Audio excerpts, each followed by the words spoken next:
Come and rude boy, come and rude boy, boy. Come and rude boy, come and rude boy. Come and rude boy, boy, boy, boy, boy, boy. Come and rude boy, boy, can you get it up? Come and rude boy, boy, is you breaking it up? Take it, baby, baby, take it, baby.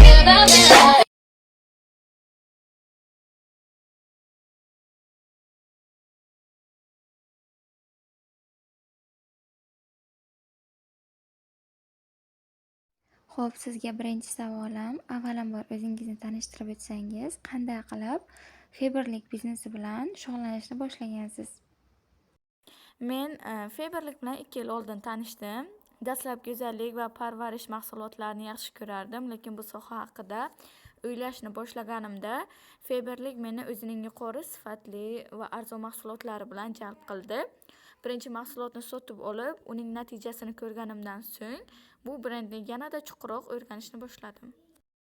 Nima sababdan aynan feberlikni tanladingiz? Feberlikni tanlashimning asosiy sababi uning sifati va narx nisbati, shuningdek kompaniyaning jahon bo'ylab mashhurligi va ishonchli mahsulotlarni taklif qilishi meni qo'llab-quvvatladi.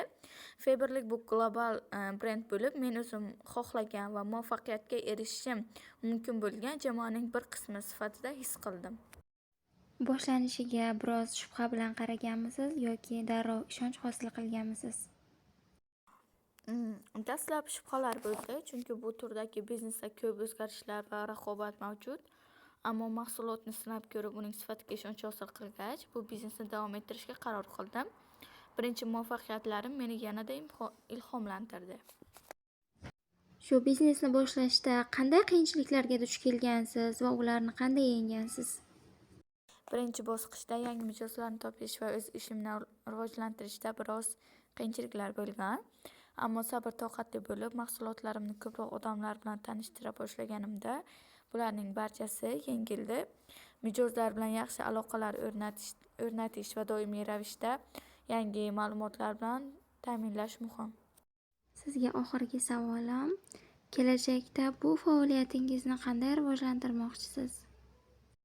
Kelajakda feberlik orqali o'z brendimni yaratishni va ko'proq odamlarni o'z biznesimga jalb qilishni istayman. Shuningdek, boshqa go'zallik sohasidagi mahsulotlar bilan ham hamkorlik qilishni rejalashtiryapman.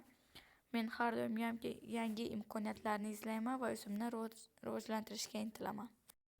Onlayn intervyu berganingiz uchun kattakon rahmat.